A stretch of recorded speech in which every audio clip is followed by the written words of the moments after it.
الحمد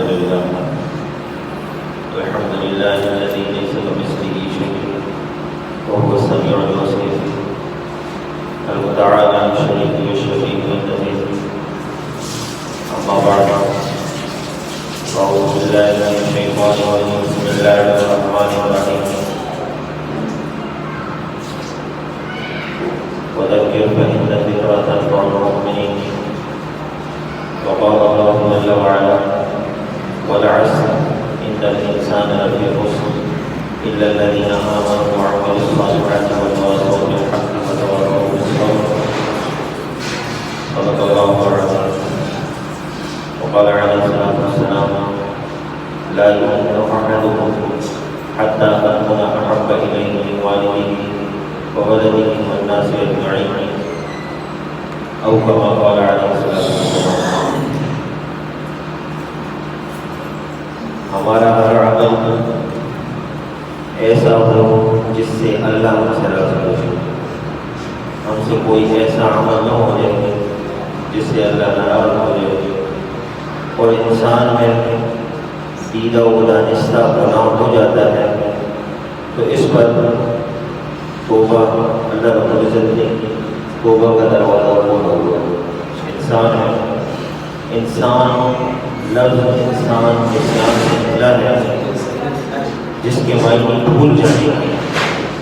انسان ہے، خطا ہو جاتی ہے.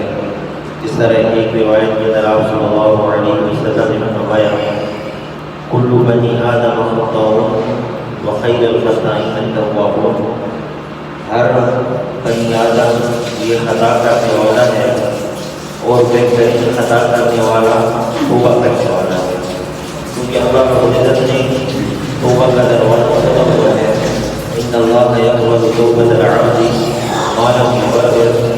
اللہ رب العزت نے اپنے بندے کی توبہ کا دروازہ اس کی نظر کی حالت تک کھولا ہوا ہے. جب تک نظر کی حالت یعنی موت وہ آخری سانسیں نہیں آتی اس وقت تک توبہ کا دروازہ کھولا ہوا ہے. اور اللہ رب العزت بہت غفور الرحیم ہے.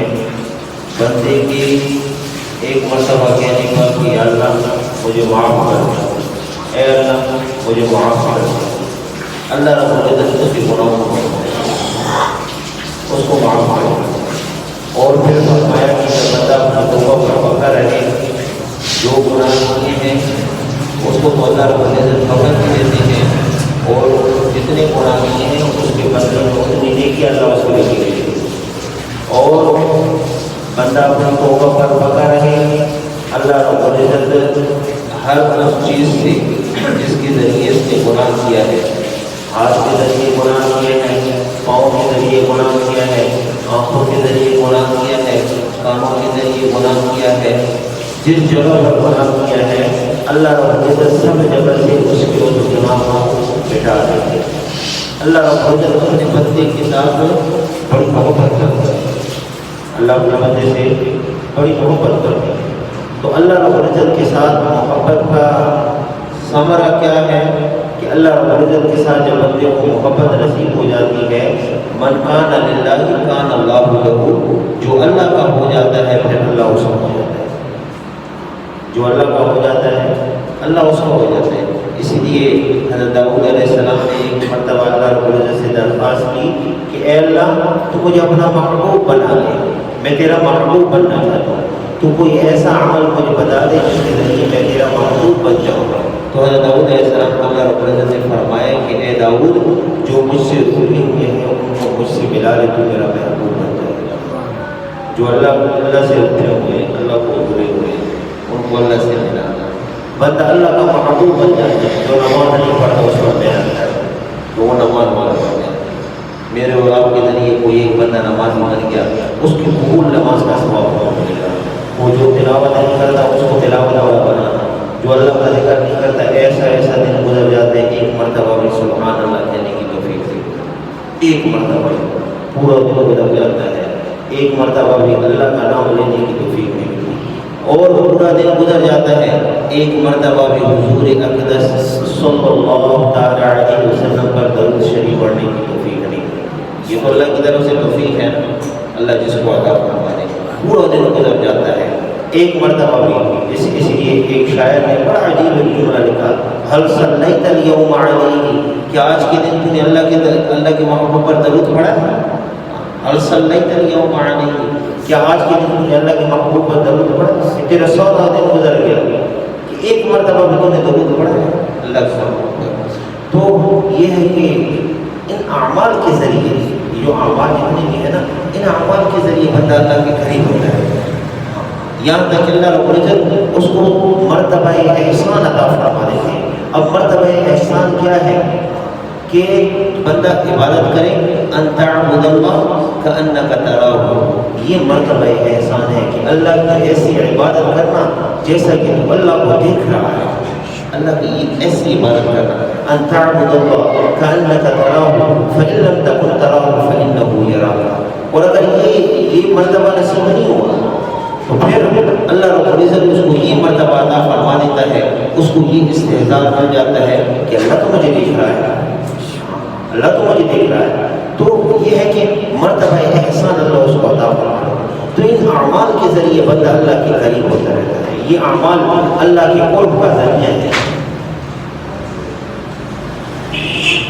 یہ اعمال اللہ کے قرب کا ذریعہ ہے۔ ان اعمال کے ذریعے بندہ اللہ کے قریب ہوتا رہتا ہے۔ لوگ کسی کو نماز کی دعوت دے دی، کسی کو نیک اعمال کی دعوت دے دی، کوئی کسی کے ذریعے نماز والا بن گیا، کسی کے ذریعے قرآن کی تلاوت والا بن گیا۔ ہر بندے کو اپنی نماز کا تو پتہ ہے، میں نماز پڑھتا ہوں، میرا نماز اللہ کے ساتھ کتنا دھیان والا ہوگا، ہر بندے کو پتہ ہے۔ میں قرآن کی تلاوت کرتا ہوں، مجھے کتنا قرآن کی تلاوت کے اندر ذوق نصیب ہے، ہر بندے کو پتہ ہے۔ اللہ کا ذکر کرتا ہوں تو اللہ کے ذکر کے اندر میرا اتنا استحضار ہے، جو بھی نیک عمل کرتا ہوں اس نیک عمل میں مجھے کیا استحضار ہے، ہر بندے کو اپنے عمل کا پتہ ہے۔ لیکن میرے اور آپ کے ذریعے کوئی نماز والا بن گیا، کوئی قرآن کی تلاوت والا بن گیا، کوئی اللہ کو یاد کرنے والا بن گیا، اس کے قبول اعمال کا ثواب مل جاتا ہے، اس کے قبول اعمال کا ثواب۔ اپنی نماز کا تو نہیں پتا کہ یہ تو اللہ کی طرف سے ایک عنایت ہوگی، ایک رحمت ہوگی، اللہ رب العزت ہمارے نیک اعمال کو قبول کر لے، یہ تو اللہ کی رحمت ہوگی۔ اللہ رب العزت سے نا امید بھی نہیں ہونا، نا امید نہیں ہونا اللہ رب العزت سے، امید بھی رکھنی ہے، امید بھی اللہ رب العزت سے رکھنی ہے۔ لیکن کیونکہ اس طرح فرمایا نا الایمان بین الخوف والرجاء، ایمان کیا ہے؟ ایمان خوف اور امید کے درمیان کی چیز جو ہے وہ ایمان ہے۔ الایمان بین الخوف والرجاء، خوف اور امید کے درمیان کی چیز وہ ایمان ہے، کہ اپنے اعمال کا خوف بھی ہو کہ پتہ نہیں میرے اعمال قبول ہوئے کہ نہیں، خوف بھی ہو، ڈر بھی ہو، پتہ نہیں میں نے نماز پڑھی ہے قبول ہوئی ہے کہ نہیں ہوئی، قرآن کی تلاوت کی ہے قبول ہوئی ہے کہ نہیں ہوئی، اللہ کا ذکر کیا ہے پتہ نہیں قبول ہوا ہے کہ نہیں، لیکن امید بھی ہو، امید بھی ہو۔ ایک کتاب کے اندر بڑا عجیب جملہ لکھا کہ جب بندہ فرض نماز پڑھتا ہے جماعت کے ساتھ، فرض نماز پڑھتا ہے تو اللہ رب العزت فرشتوں کے سامنے فخر بھی کرتے ہیں، دیکھو میرے بندے نے میرے ڈر سے نماز پڑھی ہے، میرے بندے نے میرے ڈر سے نماز پڑھی ہے۔ اور پوری جماعت کے اندر ایک بندہ ایسا ہو جس کی نماز قبول ہو، اس وجہ سے اللہ رب العزت پوری مجمع کی نماز قبول کر دیتے ہیں، صرف ایک بندے کی وجہ سے۔ پوری جماعت کے اندر 100 بندے ہیں، 200 ہیں، 300 ہیں، 400 ہیں، جتنے بندے جماعت کے ساتھ نماز پڑھ رہے ہیں، پوری جماعت میں ایک بندے کی نماز قبول اس ایک بندے کے ذریعے سب کی نماز کو قبول کر دیتے ہیں۔ اور یہاں تک پھر کتابوں کے اندر آتا ہے اگر ایک بندے کی نماز بھی ایسے نہیں تھی، ایک بندے کی نماز بھی ایسی نہیں تھی، اس کو قبولیت کا درجہ ملتا، پھر بھی اللہ رب العزت فرشتوں سے فرماتے ہیں آئے تو میرے لیے ہے نا، جماعت کے ساتھ پڑھی ہے، اللہ رب العزت اس جماعت کی برکت سے سب کی نماز کو قبول کر دے، اس جماعت کی برکت سے سب کی نماز کو قبول کر دے۔ تو اللہ رب العزت بڑے قدردان ہے، اللہ بڑے قدردان ہے، اپنے بندے کی جو اللہ کا نیک بندہ ہے کہ اللہ اپنے بندے کی نیکی کو ضائع نہیں کرتا، ان اللہ لا یضیع اجر المحسنین، اللہ رب العزت کسی بھی نیک بندے کی اجر کو ضائع نہیں کرتا، اللہ رب العزت بڑے قدردان ہے۔ اب یہ ہے کہ اللہ کے ساتھ ہمارا تعلق ہونا چاہیے، اللہ کے ساتھ ہمارا تعلق ہوتے اور اللہ کے ساتھ یہ تعلق بنے گا یہ اعمال کے ذریعے، نماز کے ذریعے اللہ کے ساتھ تعلق بنے گا، قرآن کی تلاوت کے ذریعے اللہ کے ساتھ تعلق بنے گا، اسی طرح اللہ کے ذکر کے ذریعے اللہ کے ساتھ تعلق بنے گا۔ سے ہمارے استاد مفتی محمد حسن صاحب دامت برکاتہ لاہور والے چوٹی والے فرماتے اکثر فرماتے ہیں میرے عزیز، ہم دنیا میں رہنے کے لیے نہیں، ہم تو رب کو راضی کرنے کے لیے آئے ہیں۔ ہم دنیا میں رہنے کے لیے نہیں، ہم تو رب کو راضی کرنے کے لیے آئے ہیں، اور اللہ کو راضی کرنا بہت آسان ہے۔ استاد جی فرماتے ہیں اللہ کو راضی کرنا بہت آسان ہے، نماز پڑھ لی اللہ راضی ہے۔ آج دنیا میں کوئی ناراض ہے نا جی، اس کو راضی کرنا بڑا مشکل ہے۔ باپ ناراض ہو جائے تو اس کو راضی کرنا بڑا مشکل ہے، ماں ناراض ہو جائے تو اس کو راضی کرنا بڑا مشکل ہے، بھائی ناراض ہو جائے تو اس کو راضی کرنا بڑا مشکل ہے، بہن ناراض ہو جائے تو اس کو راضی کرنا مشکل ہے، کوئی بھی دوست رشتے دار ناراض ہو جائے تو اس کو راضی کرنا مشکل ہے۔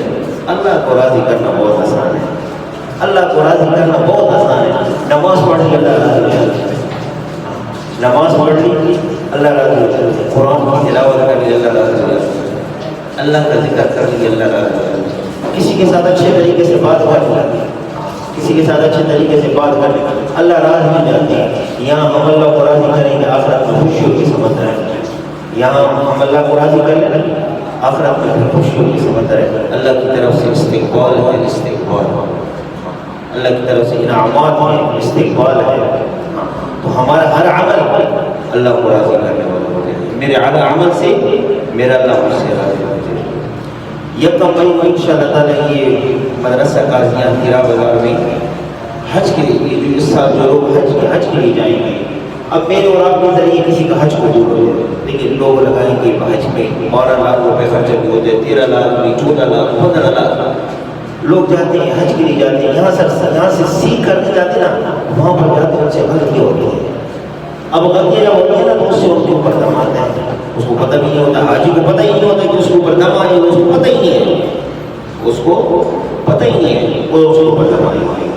ہم حرم شریف میں خود الحمدللہ تقریباً 2.5-3 سال حرم شریف میں نے خدمت کی ہے۔ ایک مردہ حرم شریف میں خدمت کر رہے تھے، مطاف میں تھے، تو مردان کے علاقے کا ایک بڑی عمر کا سفید ریش بابا جی، وہ احرام میں اس نے ٹوپی سر کے اوپر، تو طواف اس نے کیا ہوگا۔ طواف کے بعد میں نے جب اس کو دیکھا، میں نے کہا حاجی صاحب اپنے سر میں ٹوپی رکھ ہوئے، تو اس نے کہنے لگا کہ گرمی زیادہ ہے، سر میرا گرم ہوتا ہے، اس لیے میں نے سر کو ٹوپی رکھی۔ اب میں نے کہا بڑی عمر کے اب اس کو سمجھاؤں کیسے؟ میں نے اس کو کہا حاجی صاحب اگر ٹوپی نہیں ہٹائے تو 400 روپے جرمانہ ہوتا، 700 ریال جرمانہ ہوتا، وہ ایک دم سے سر سے ٹوپی اتار دیا۔ اب دیکھو اس نے سیکھا نہیں تھا نا، پیچھے سے سیکھا نہیں تھا۔ اب وہاں جب مجھ سے بات ہوئی، اب پھر اس کو کہا بھائی صاحب اپنی عمرہ کر لی؟ کہتے ہاں میں نے عمرہ کر لی۔ کیا کیے؟ کہتے بس یہ سال چکر لگایا بس عمرہ ہو گیا، خانہ کعبہ کے ساتھ چکر لگائے عمرہ ہو گیا۔ میں نے سب مروا، وہ کون کرے گا؟ کہتے اگر کوئی لے جائے گا تو کر دوں گا، نہیں تو بس عمرہ ہو گیا میرا۔ میں نے کہا اس کو نہیں چھوڑی، اب سیکھا نہیں ہے نا جی، سیکھا نہیں ہے۔ وہاں جا کر 2.5 لاکھ لگائے عمرے میں، 3 لاکھ لگائے حج میں، 10 لاکھ لگائے، 12 لاکھ لگائے، 15 لاکھ روپے لگائے، سیکھا نہیں ہے۔ وہاں پر جا کر غلط عمل کرتے ہیں، اس کی وجہ سے اس کو دم آتا ہے۔ تو جہاں جب یہاں سے سیکھ کر جائیں گے نا تو پھر جا کر وہاں پر صحیح طریقے سے اس عمل کو ایک بندہ 10 لاکھ روپے لگاتا ہے، 12 لاکھ روپے لگاتا ہے۔